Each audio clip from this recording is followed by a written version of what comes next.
product charter, very clear instructions to both the team and the rest of the company.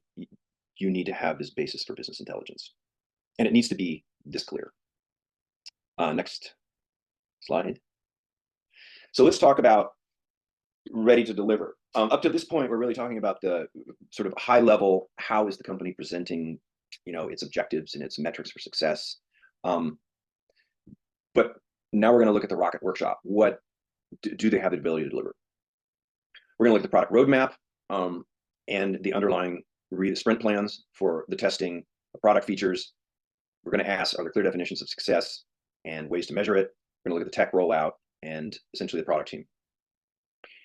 As I said before, early on when the company says, we're going to build this thing and it's going to have these features and these are the features that are going to drive value. Okay, that was number one. How clear is that? And number two goes to the product roadmap. Let's go to the next slide and look at that.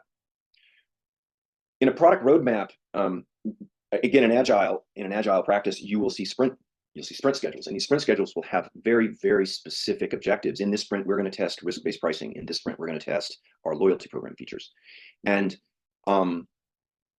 again, this is the question of, once a company has made a hypothesis about the features of a product that are going to generate value, you need to see the plan. Okay, is your plan set up so that you have allocated time and resources to test and develop those features? And that is very, very important, because it's the part that's almost always underestimated, is like not, and if I go back to our example of the companies that we work with, from the very beginning, they didn't define the business model and did not very specifically focus on commercial officer productivity or loan renewal rates, and therefore they never tested them. They only tested arrears response. So if you don't define a thing, and then it doesn't end up early in the sprint cycles in an implementation plan. This is a very high level product roadmap, and the product roadmaps typically are high level. But this product roadmap is already giving you, and a product roadmap is one of the anchor artifacts in a product development process, and you should probably see it on the wall of the product team. Here you're looking for whether or not they have defined the sprints, again, as very specific development periods for the key product features. This roadmap does another thing in it, and it tracks the technology. And the most, probably the single most contributor to failure in a lot of technology initiatives is a tech deficit, that the company takes on an implementation of technology that's simply too much, and it goes over budget and it goes over time and it swamps the project. So one thing that is very critical to watch is whether or not the company has selected a minimum viable product, and that means they have stripped the technology down to its absolute leanest so that they can test the product. And really, in all of this capacity to implement, what we're looking for is, have you set up the product development cycle so that you can test? You can test and develop as you go. And the biggest obstacle to that is the technology. And so in this particular case, for example, they started developing the product with a decisioning model that was not integrated in any way to their system.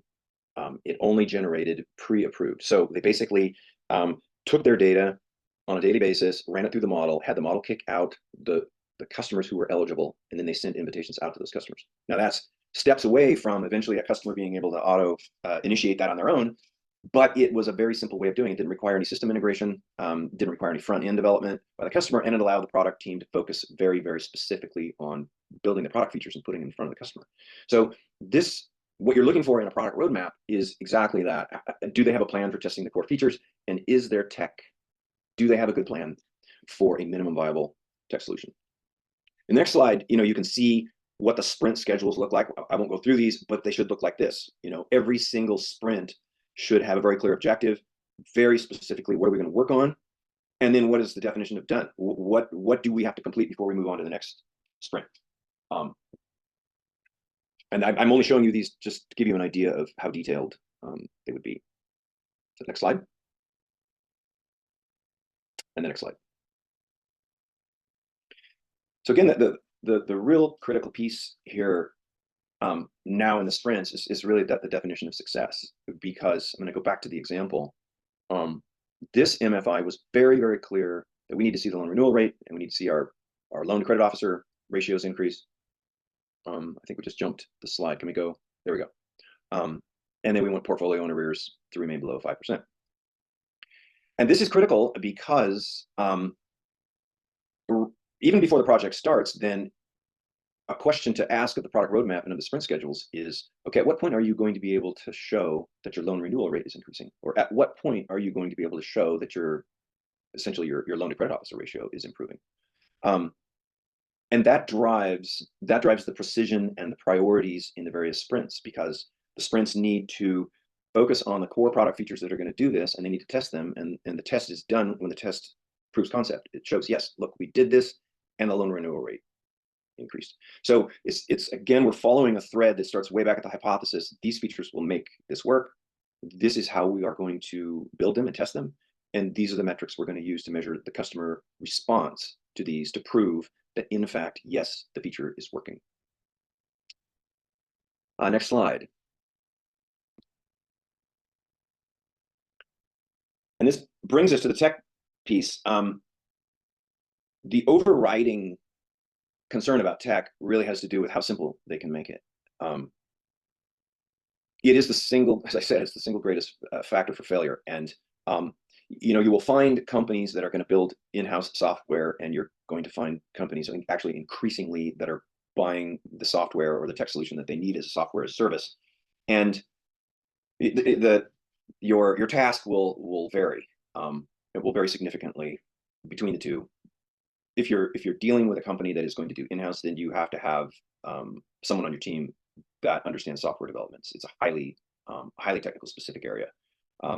And what you're looking for more than anything is whether or not the company, the product team, and the development team are built together in an agile process. That is the key thing. The biggest challenge around vendor source the tech solution, has to do with whether or not they get locked into a vendor that doesn't produce for them. And in both of these situations, I mean, again, you're probably going to need somebody on your team that's fully capable of understanding the basic tech solution. And in our case, it was algorithmic decisioning models. But the key thing you're looking for is a minimum viable product. Can they have a version of this product? Can they have a version of this product that allows them to focus on the product features in the sequence that they want to? Next slide.